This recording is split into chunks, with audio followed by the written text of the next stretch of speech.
FayWhat show, we want to introduce you to interesting people who are making a difference and are so important in our LGBTQ plus community. This morning, I'm joined by Mr. Ramrod 2024, Will Howard. He joins me in bed. Take a look. Good morning and welcome back to the FayWhat show. Today we have a special guest. He is Mr. Ramrod 2024 Leatherman William Howard, and I'm going to use his whole name, William Howard, who has been actively involved in the South Florida leather fetish community since 2016. Will's journey into the leather lifestyle has deepened his belief in inclusivity, emphasizing that community growth comes from embracing diverse ideas and perspectives. I love that. He is the founder of the Leather Family Social, a dinner group promoting inclusive fellowship. Will aims to inspire newcomers to the leather lifestyle while engaging the invigorating existing community to foster mentorship for the new generation. Welcome, William. How are you, Poppy? I'm good. How are you? Good to see you. I'm so happy to have you in my bed, Will. Like, we've been like crossing like ships in the night for a couple of years now, right? We have. And then like one day, I think it was when you got the title of Mr. Ramrod that I might have maybe congratulated you on the street or some shit like that. Yes. And I was like, we need to be friends. And you're like, I know who you are. We need to be friends. Yes. Right? Well, you're everywhere. Well, you don't stay far behind either, my friend. Countless times I look over and there's a harness and there's Will. So, you know. That's how we roll. So you're part of the leather community and you are the present Mr. Ramrod 2024. I am until about the second week of October. Oh, and that, I know that you were talking to David before the show, how you are always at Ramrod still to this day. You're there for happy hour, blah, blah. Ramrod is one of the oldest, if not the oldest, bar around the Wilton Manors, aside from Alibi. How long have you been going to Ramrod? Actually, that was my first leather bar I ever walked into at 22. Wow. And who would have known by this time I would be here now? Yeah. The bar is going to have its 30th anniversary, September 5th to the 8th. It will be 30 years old. Wow. Just like us, 30 Yes. years old. Yeah. Is that the time, will that be when you give your crown? Your leather harness? How does that work? What do you hand down? It is a contest, and it happens about the second week of October. Somewhere's in October. The dates haven't been set yet. And then we'll have a contest determining who's going to be the next Mr. Ramrod. Mr. Ramrod. Yeah, no, listen, and I know you don't take that title lightly for nothing. I don't. When I decided to run, I wanted to make change. And I had a couple things that go through my head, and the first thing was, I don't have to stay in this bar. If I want people to come to this bar, I need to be out in the community. I love that. And then I realized I didn't just have to stay in this community. I could be in every community by publishing what I published the dinners, how they're done in the Leather Family Journal. And that went to every bar in the U.S. Oh my God, that's awesome. Including the mental health campaign. That's awesome. That's incredible. And I love that. Could you just imagine, like, I've had, one of my close friends, Elimination Onyx. He's part of the Onyx family, right? And so he's a good friend of mine. And I remember him making me feel comfortable enough to ask questions, right? You know? And I don't know why, like, and I'm a little ashamed that I was that way, but I know I'm not alone, you know? Ramrod, Eagle, they're some of the most welcoming places on earth, right? You just have to try and go check it out. Yep. I asked Elimination certain questions that I wanted to have answered so I wouldn't disrespect anyone. Right? Because that's always like my fears. I'm going to go into your space. You don't go to somebody's house without bringing something, right? You go into somebody's house with just all the respect in the world. So I was like, do I wear leather from head to toe? Do I wear just a harness? Do I wear titty clamps? What do I do? And he's like, whatever makes you comfortable is what you do. Exactly. And so with your dinners, you're able to open up the leather community to others that maybe wouldn't know where to start, right? Or have fear. Or while you're breaking bread. Well, the idea is to be able to have these dinners, to have people come in and see if they like the people, because the people are the most important part of the leather community. It's not the kink, it's not the fetishes, it's the people. And I never fit in. Yeah. And when I found my home, it was in leather. Oh, I love that. Because they love me for who I am. Exactly. And it didn't matter. Exactly. And another group that loves us how we are is a sober community. Absolutely. A lot of people don't like that I recover out loud. right? I get people all the time who send me texts that say, you know, it's Alcoholics Anonymous. You should not be talking about it. But I refuse to stop talking about it, right? Because I need to recover out loud so somebody out there feels that they can do the same, you know? And we bonded on that, you know? Yes. There's certain events that you can go to. Most of our events are full of alcohol and other paraphernalia sometimes, you know? And it feels good to see somebody else on the same journey, right? Where if I see you at an event, if I see you at Splash Pool Party or something, I look at you, you look at me, we both don't have drinks in our hand, and I know you've got my back and you've got mine, and we don't even have to have a word. Exactly. You know, and that's what these groups give you, you know. So let's say, you know, I'll say here, you know, I am an alcoholic. You know, I had major issues with alcohol and drugs. At the end of November this year, God willing, I will have 10 years sober, which sounds fucking crazy, okay? Because it feels like yesterday when I picked up about 55 white chips, at least. I could tile a bathroom floor with my shit, you know what I mean? You know, and people cringe when I tell them I'm an alcoholic, right? People cringe when I say I go to NA, right? Because people don't want to hear about our issues. They want everything to be happy, hunky-dory all the time, and that's not reality, Will. Honesty is reality. Honesty is reality. Yep. When you're completely honest, everything works. Yeah. Yeah. And that means completely honest, because completely honest. During my drinking and drugging, I lied so much that it became second nature. That still to this day, there are some things that I don't remember if they really happened or if I made it up, you know, and that's fucking sad, but it's the truth, you know? And also it removes shame. Shame is the killer in everything. Yeah. And we hide and we build it up and we build it up until we can't handle the anxiety, depression, or stress of it. Or pressure. Let's call all that pressure. Yeah. A lot of people have pressure in their lives and they don't know how to deal with it. Yeah. Yeah. Yeah. And even if they're just using alcohol to end their day, to feel better, and they're not an alcoholic, it's to compensate for that pressure. There's other ways to go about it to have a better life. Yeah.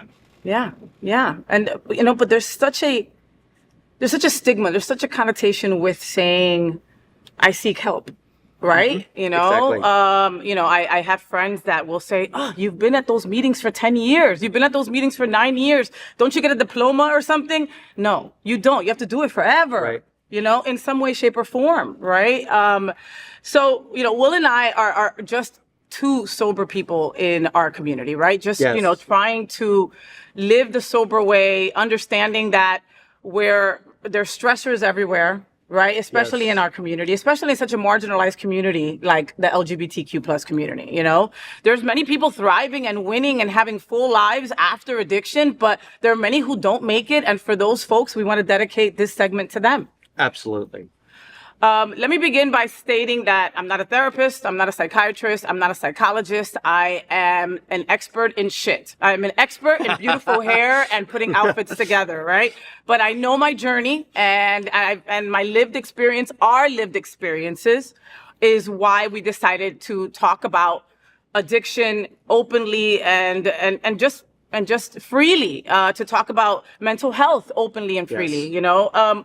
We recently lost someone tragically, Bernardino, super sexy leather Venezuelan, right? He was way closer to you. I was only blessed to spend a couple of times with him. What can you tell me about Bernardino? So I'm going to be almost 50 in 2 months.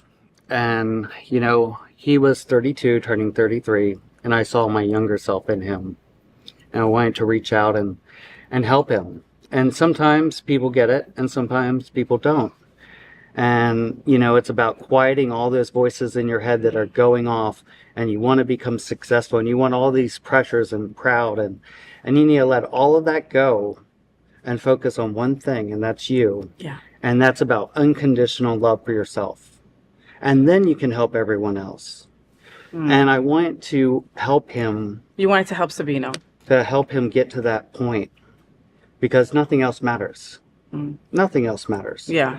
It's not the people in your life. It's not everything. If you're not taking care of yourself and you're not completely honest, healthy, all together, you can't help someone else. Yeah, well, just like, at the on an airplane, they tell you to put your mask on first before helping somebody else, Yep. because you can't help somebody else, but you're also not the reason why somebody does something either. Yes. Sabino was a beautiful soul, but he was disturbed and he had a lot of things going on, unfortunately, and that wasn't something that you could. Exactly. I couldn't step in and say. So I don't discredit people when they say that they have visions. Okay. Because you never know. Yeah. Some people have gifts that are unexplained. I am not one to decide, hey, is this true? Is this not true?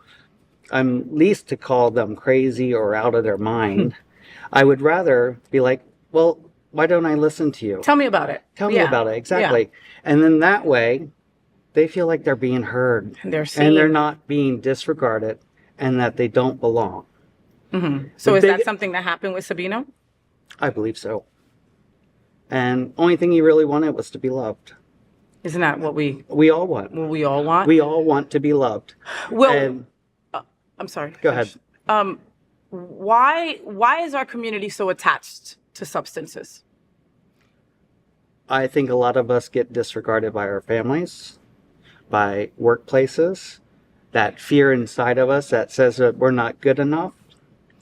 And we do it in our own community as well, where the boys feel I'm not bare enough, I'm not skinny enough, I'm not twink enough, you know. And I think the other part is just like I had a family that loved me, and I was really lucky and really surprised about that. But a lot of people don't have that, depending on their background, where they came from. There's different cultures, there's different thought processes, and the people that are left out have to find a place to fit in. And if they don't, I believe they do drugs and drink, and they do things that they wouldn't normally do because the only thing they really want is to fit in and to be loved. Yeah. And we will do things that we shouldn't be doing because it's not in us. Yeah. Yeah, and for a lot of people in our community, mental health struggles are real, right? And there's a stigma also with getting help for your mental health, right? And when you've got those voices, because I can only speak for me, right? My voices make up these stories and 99% of them aren't true. But they make up, it's like, that person looked at me. Oh, she hates me. Oh, that person, why am I on stage? These people don't like me. Like, we'll make all these crazy stories that are just like our brain trying to basically attack us, but they're not true. Exactly. And then, okay. Mental health, right? We've got organizations like SunServe. We have organizations like Pride Lines. We have organizations that want to help LGBTQ plus people with mental health, Correct. Disparities. And and again, like I said before, for people that don't get the right help that they need for their mental health, they usually go towards drugs and alcohol because it's an easier, to them, faster, quicker kind of. Because it's not a solution. It's like a little Band-Aid. It's a little Band-Aid. It's a reaction. It makes them feel good. And then they have the down. It's so temporary instead of finding lasting fulfillment. And lasting fulfillment, you have to earn. And it takes time and it takes working on yourself. Yeah. And that really is the solution. One of the solutions that I found out of life is finding that spiritual center and having yourself grow. Yeah. Yeah. I believe that we came into this life to grow. And when we turn away from that, or we get distracted from it, because all this is distractions. Yes. All of what we think we're going to want out of life is a distraction. When we look inside of who we actually really are, even if we go deeper than our physical being, we want to be loved. And we came here to experience the path we're going to be on. Yeah. And that shows us where we're supposed to be going. But many of us just want to be loved, and we're expecting to get everything that we need from another person, right? And that's when, like you said, you've got to go in and make sure that you're doing your right practices, finding a spiritual community. Sunshine Cathedral, we're on their campus right now. Unity on the Bay down in Miami. These are non-denominational churches that are hashtag my queer church, right? People have this misguided thought that, like, our community doesn't want to go to a religious center, and that's so far from the truth. We believe in God too. We're just constantly marginalized and told that we're abominations. And so for many of us, church is kind of like a scary place that we wouldn't go to. And I also think a lot of people are scared of religion. There's a difference between spirituality and religion. And the word religion is one reason why a lot of people were outcasted from their families and from the gay community. Yeah. And the minute you bring up the word God, people cringe. Yeah. And the fact is whatever you call that out there, you just have to tap into it, find your connection to that light, and it will tell you exactly what you're supposed to be doing. It's true. It's so true, but you've got to be in tune, though. In tune. Right? You've got to be in tune. And where we're not hitting it is we're not bringing those principles to people, saying, these are the things you do. If you feel that you're doing one thing and your mind says, you shouldn't be doing this, maybe you should be doing the opposite. Let's say you're depressed and you're sitting at home. Instead of sitting at home and curling up in bed, maybe you need to take that shower, get up out of bed, call someone, and go have a cup of coffee. Yeah. And do the opposite. And that brings in more light because it gets you outside of yourself.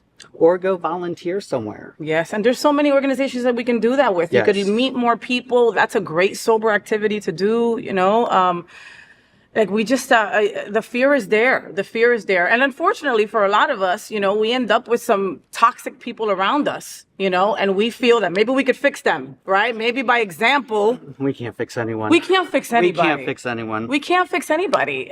You know. You can't change anyone but yourself. And you have to make that choice. We had Sabino's Celebration of Life a couple of weeks back, where I was so blessed and honored to be voluntold to host it, right? That was not easy, you know, it wasn't easy. And everybody in the room knew how he passed away, but we didn't want to harp on that. We wanted to talk about the beautiful part of his life. You know, I mean, he made so many people happy with his karaoke and his barber skills and just being a sexy man. He had the energy of electricity, and you want it to be around him. Even if it was so much that it almost sets you on fire. But at the same time, when people are that magnetic, it's infectious. Yeah. It makes you want to do more. And you want more. Yes. You want more. You know, we take a lot of responsibility for our friends and family sometimes in our community because these people are our chosen family, right? There's no blood that runs through us, so we even care for them even more, if that makes any sense, right? Because we don't have to by the usual standards. What I noticed a lot at the Celebration of Life was that there was a lot of survivor's guilt. There was a lot of people that were, I talked to him a couple days before, I could have done something. Or that was the usual day that we went here, I could have done something. Maybe he would still be here, you know? I wish I could have done something. And the fact is he even sent me a message, and I was going to IML, and it says, don't worry, you're not going to die during IML. I didn't pick up on the language. And I didn't know how to until after he had killed himself, realizing what he was saying. And, you know, that's the hardest thing I have to deal with. Yeah. And I realized that I'm not responsible, and it would be hard to say that I could make sense out of that. Yeah. With everything going on for me preparing, we were supposed to come back, and I was supposed to take him to Orlando and help him. He went to enter another contest, whether I thought that was good or not. Contests are really hard on people. Yeah. And you have to understand that there's only one winner. And you're under the microscope. Like everything is being looked at from head to toe at these pageants. Like, you're putting yourself on display in such a way. The leather community laughs at pageant. Everyone calls it a pageant. Sorry, competition. I'm sorry. Competition. I mean, you boys are definitely in a competition, you know. Well, this year with this competition, what I was trying to do is bring community. I think when you step in a position like this, you should be stepping up in the community and trying to bring light. Yeah. And not just be, okay, you're the poster child of this bar, which if you cut everything down, that's what you are. Yeah, it's true. But you can be a lot more. And you have to look into that and do it. Yeah, yeah, and commit to it. And commit to you. That's the thing. And also there's a lot of unlearning that also has to do. And sometimes for some of us, that's way harder than learning. You know, because you're so conditioned, right? Like, when shit goes wrong, I go drink.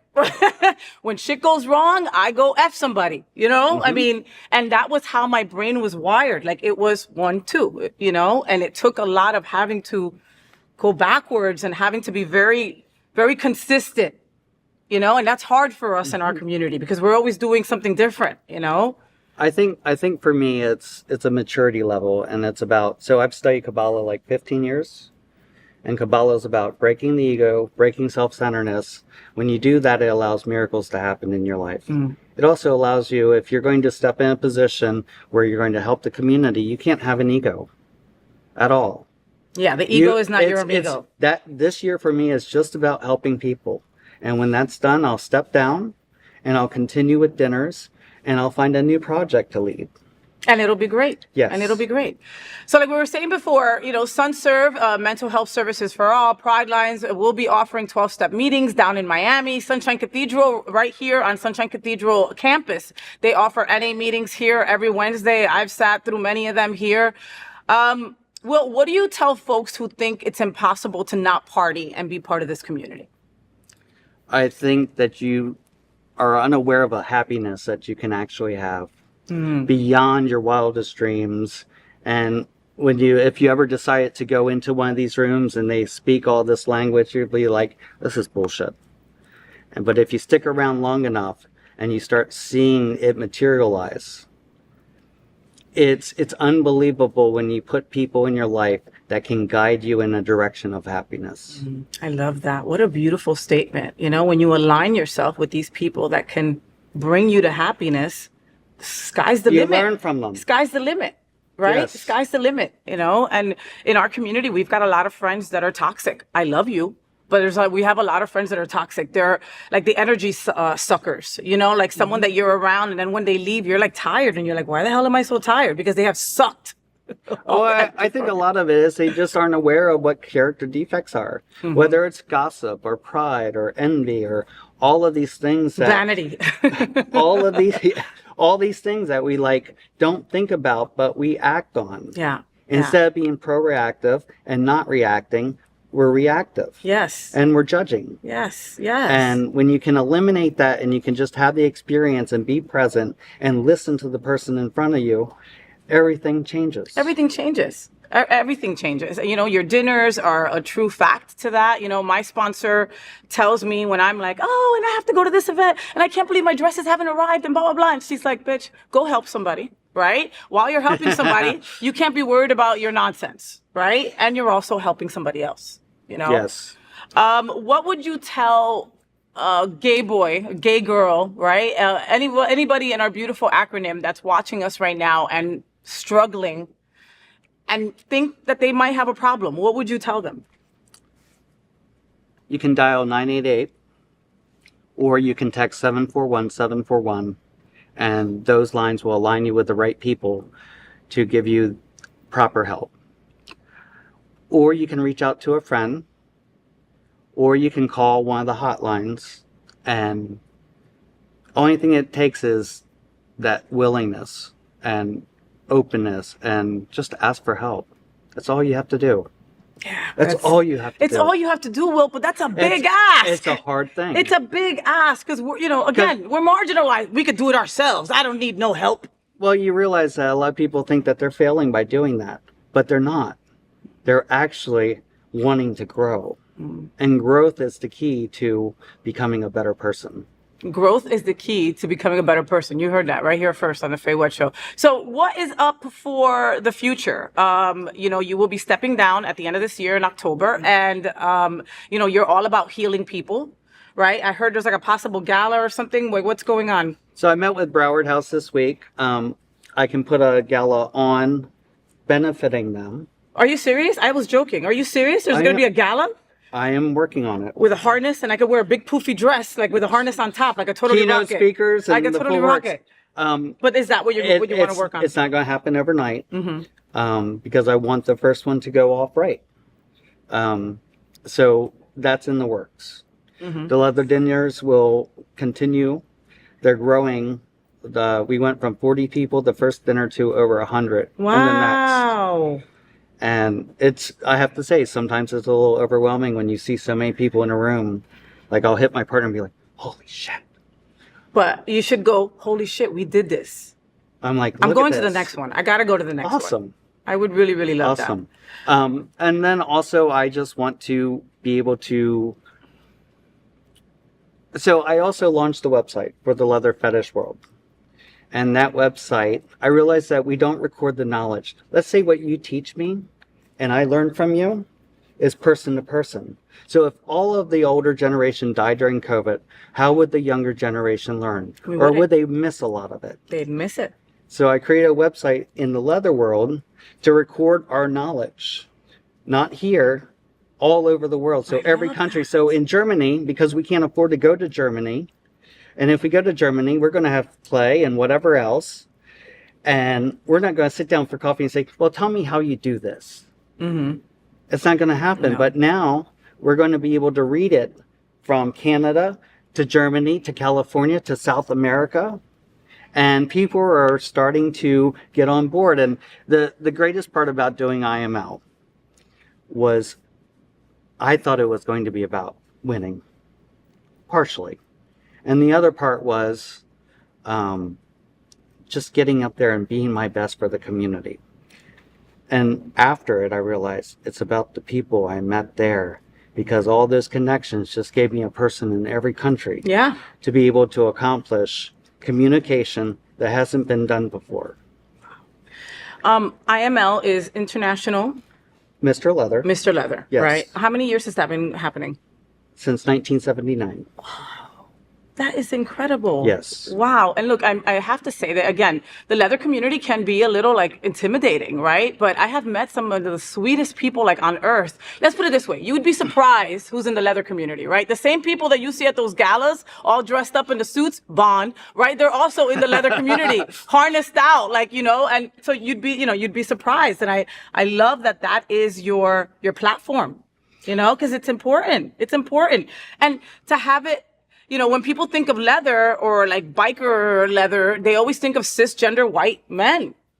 And that's not even the case. No. There's women in your leather community. There's black women in your leather community. There's black and brown. There's trans. Like, there really is a sense of inclusivity that hasn't been the case, you know, 10 years ago, maybe, you know? It's like a mini community inside the gay community of everyone that has where they find where they fit in. Yeah. And I think this year, like, before I went to IML, I went there volunteering last year. And my purpose was to go there and see what's it about, what's missing. And the thing that people were saying was fellowship. Fellowship. And why fellowship is so important, it says that we can belong no matter what.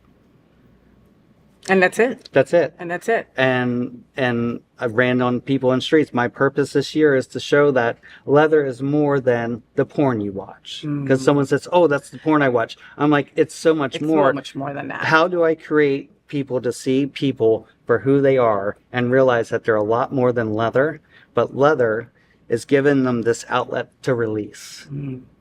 Wow. And that's crazy. And that's why I started the dinners. Yeah. Well, I gotta give a big shout out to Stephen Crespo, right? Mr. Eagle, who I adore, love him. You know, yourself, the folks who have gone to IML, Elimination Onyx, people have placed, like, a lot of people run for this title. Mm-hmm. See, I didn't say pageant. And our South Florida boys always place, like, they always place. I mean, that just tells you the cream of the crop that we have here in South Florida, and we send to represent all of us. It's because we're coaching and mentoring each other.